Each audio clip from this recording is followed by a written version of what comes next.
जय वर्मा जी, आज आप हमारी यूपी में हैं, नोएडा में हैं, हमारे स्टूडियो में हैं और इस स्टेट में सीट आपको 9 सीटों पर एक भी नहीं मिली। ना सिंबल मिला, ना कोई कैंडिडेट मिला। अखिलेश जी ने आपको आज कल दरवाजा दिखा दिया था। आज समाजवादी पार्टी कह रही है कि सिर्फ अखिलेश पीडीए के जो है वो नायक है। तो राहुल गांधी कहाँ चले गए?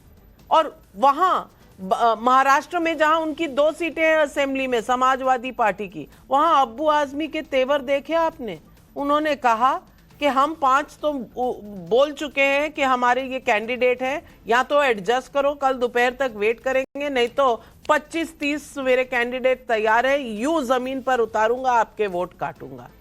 तो कांग्रेस अब रह कहां पर गई? देखिए नाविका जी, इंडिया गठबंधन के में इंटरनल डेमोक्रेसी है, आंतरिक लोकतंत्र।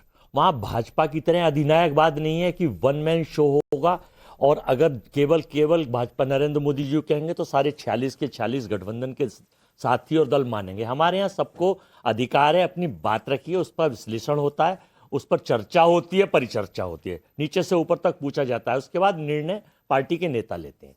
उत्तर प्रदेश के लिए हम लोगों की पूरी तैयारी है और तैयारी लड़के जीत के हम लोग जाएंगे। लेकिन गठबंधन में ये तय हुआ कि भाई सारे लोग मिलके आप बढ़ाइए, आगे चलिए।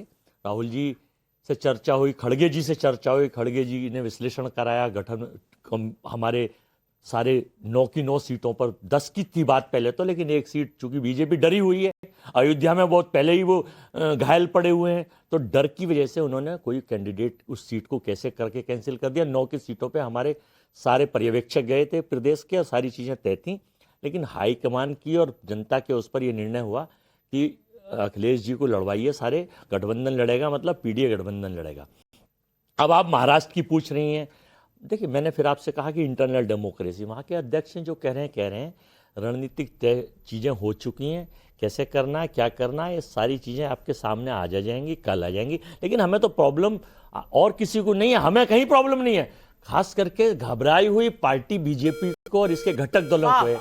ये इतने घबराए हुए हैं, इतने परेशान हैं कि क्या इतना शानदार आपने कहा, क्या डेमोक्रेसी है? यहाँ अजय राय अध्यक्ष हैं उत्तर प्रदेश में, वो कह रहे थे 50-50 पर लड़ेंगे हम उत्तर प्रदेश में, और डेमोक्रेसी में उनकी बात। और वो जो मीटिंग है ना, वो अखिलेश जी ने अपने 9 के 9 कैंडिडेट अनाउंस कर दिए, उसके बाद हुई कांग्रेस में। बाय द वे मैं बता रही हूं आपको कि उसके बाद हुई मीटिंग और कह दिया कि हम नहीं लड़ेंगे। मतलब आपके लिए जगह ही नहीं छोड़ी लड़ने के लिए, तो आप लड़ेंगे क्या? और दूसरी तरफ आप कह रहे हैं कि ये डेमोक्रेसी है, कोई कुछ बोल रहा है। अब्बू आजमी के तेवर देखे, राधिका खेड़ा, ये डेमोक्रेसी है या जननायक की बत्ती गुल होती हुई नजर आ रही? क्योंकि कांग्रेस राहुल गांधी को जननायक कह रही थी, शायद समाजवादी पार्टी साथ नहीं निभा रही। नाविका जी, आपने शुरुआत में एक सवाल पूछा था कांग्रेस के प्रवक्ता से कि कांग्रेस रह कहां गई, तो मैं आपको बता देती हूँ कांग्रेस इन चुनावों के बाद रह कहां जाएगी। वो सिर्फ रह जाएगी जयराम रमेश के ट्विटर हैंडल तक, जो बार बार प्रधानमंत्री को मॉक करते थे, कभी 1/4 प्रधानमंत्री, 3/4, पता नहीं क्या क्या कहते थे।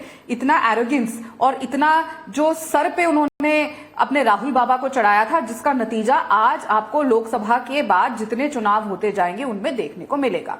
साइकिल के बिना हाथ, हाथ के बिना साइकिल, ये खैर इन लोगों की इंटरनल बातें हैं, अखिलेश वखिलेश हो या चिरकुट पार्टी हो, ये लोग जाने। लेकिन एक बात तो साफ है कि हमने ये, अगर आप हिस्ट्री उठा के देखेंगे तो जब समाजवादी पार्टी की सरकार बनी थी तो राजीव गांधी जी ने कहा था उस समय पे कि बाहर से सपोर्ट दिया जाए यादव साहब को। तो उसके बाद क्या नतीजा हुआ? कांग्रेस पार्टी जो स्ट्रॉन्ग होल्ड जिसका उत्तर प्रदेश होता था, वहां से साफ हो गई। आज ठीक उसी तरीके से फिर बाहर से समर्थन दिया जा रहा है। सारे कैंडिडेट सिर्फ अखिलेश भैया के लड़ेंगे, कांग्रेस पार्टी का नहीं लड़ेगा। और आप देखिए ना, जम्मू कश्मीर से उठा के देखिए, जम्मू कश्मीर में इन्होंने जिनके साथ चुनाव लड़ा और अपनी सीटों पे लड़ा, वो उमर अब्दुल्ला साहब ने चुनाव के बीच में ही कहना शुरू कर दिया कि राहुल गांधी जम्मू में कैंपेन नहीं कर रहे। दोनों फोन पे उठा के बात तक नहीं कर रहे थे। नतीजा क्या हुआ कि अब ये लोग कहते हैं जी हम तो बाहर से समर्थन देंगे, हम कैबिनेट का हिस्सा नहीं बनेंगे। अरे भाई साहब, आपको बनाया ही नहीं किसी ने कैबिनेट का हिस्सा। उमर अब्दुल्ला साहब ने आपको एक छोटा सा मंत्रालय दे दिया, वो भी सेकंड क्लास का, तो इसीलिए आप बाहर बैठ गए। वही हिसाब यहां पर भी हो रहा है। और आप देखिएगा धीरे धीरे बाकी प्रदेशों में भी यही हो रहा है। 115 सीटें ये मांग रहे थे महाराष्ट्र में, लेकिन जब चुनाव के नतीजे आ रहे थे हरियाणा के और जम्मू कश्मीर के, तो आपको याद होगा नाविका जी, नीचे लेफ्ट और राइट पे नतीजे आ रहे थे, नीचे ब्रेकिंग आ रहा था। प्रियंका चतुर्वेदी, लीडर ऑफ शिवसेना उद्धव ठाकरे, क्या कहा था कि कांग्रेस पार्टी अकेले भाजपा से लड़ने के सक्षम नहीं है। उसके बाद संजय राउत जी का बयान आया, थोड़ी देर बाद आया कि अखिलेश यादव ने 6 सीटें डिक्लेयर कर दी उत्तर प्रदेश में, वो 6 सीटें जिसमें कांग्रेस अपनी नजरें गड़ाए बैठी थी। और मैं आज आपको नाविका जी आपके चैनल में बहुत जिम्मेदारी से एक भविष्यवाणी करके जा रही हूं जो सच होने वाली है, और वो ये है कि जैसे ही झारखंड, महाराष्ट्र और उत्तर प्रदेश के उपचुनाव के नतीजे आएंगे, उसके बाद सबसे पहला चेंज जो आप देखेंगे कि ये जो इंडिया अलायंस है, इसका जो ठग बंधन है, इनके लीडर ऑफ ऑपोजिशन बदल दिए जाएंगे। नतीजा ये होगा कि Rahul Gandhi will no longer be leader of opposition, क्योंकि उसके बहुत बड़ी बात कह रही हैं आप। नंबर्स लोकसभा में अभी भी कांग्रेस पार्टी के हैं, लेकिन अजीज खान साहब मैं आपसे पूछना चाहती हूँ, बड़ा अजीब लगता है कि जन नायक राहुल गांधी को कहा जा रहा था, 99 सीटें थी लोकसभा में, अब पीडीए नायक सिर्फ अखिलेश। सीट तो आपने एक भी नहीं दी, थोड़ी इज्जत ही दे देते।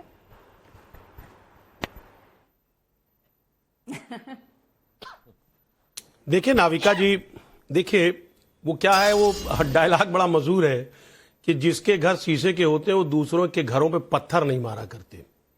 यही उत्तर प्रदेश है, इनके अपने घटक दल हैं, अनुप्रिया पटेल, ओम प्रकाश राजभर, संजय निषाद, जो 27 के खेवन हार हैं। वो लगातार पूरे लखनऊ में पोस्टर लग गया है, 27 के खेवन हार, यानी अगर वो नहीं रहेंगे तो जमानत जब्त हो जाएगी बीजेपी की, ये पोस्टर लग गया है। और उसके बाद आरएलडी को एक सीट दे दिया, वो क्या कहते हैं, उंगली कटा के शहीदों में शामिल हो गए। ये उन पर चर्चा नहीं करेंगे, ये दूसरे के घरों में झांकते हैं कि साहब समाजवादी ने कांग्रेस को क्या दिया, कांग्रेस ने समाजवादी को क्या दिया। मैं कह रहा हूं ये हमारा गठबंधन अडिग है, और देखिए किस तरह सहयोगी है गठबंधन एक दूसरे का, कि शीर्ष नेतृत्व ने बात किया और एक दूसरे की बात तय हो गई। और आज हालात यह है कि मिल करके किस तरह समन्वय समिति बन गई है कि कांग्रेस के जो लीडर हैं, कांग्रेस के जो कार्यकर्ता हैं, वो समाजवादी के प्रत्याशियों को जिताने के लिए कटिबद्ध हैं। और यही हाल इससे पहले जो आप समाजवादी पार्टी के कार्यकर्ता और नेता थे, जब मुकर्रर अजीज खान साहब, अडिग गठबंधन है आपका उत्तर प्रदेश में, लेकिन महाराष्ट्र में तो नहीं नजर आ रहा। अब्बू आजमी जी के तेवर देखे थे आपने? आप ही की पार्टी के हैं ना नाविका जी? वही तो मैं आपको बताना चाहता हूं। देखिए स्टेट पॉलिटिक्स, स्टेट के जो लीडर हैं वो तो अपनी डिमांड करेंगे ही करेंगे, वो अपनी बात रखेंगे, लेकिन तय कौन करता है? शीर्ष नेतृत्व, हमारे शीर्ष नेता तय करेंगे। शीर्ष नेता ने किसी तरीके की कोई बात की नहीं की, लेकिन इनके यहाँ देखिए सिर्फ टोवल कौन करता है? जो तय करता है वो साथी में खड़े हुए थे।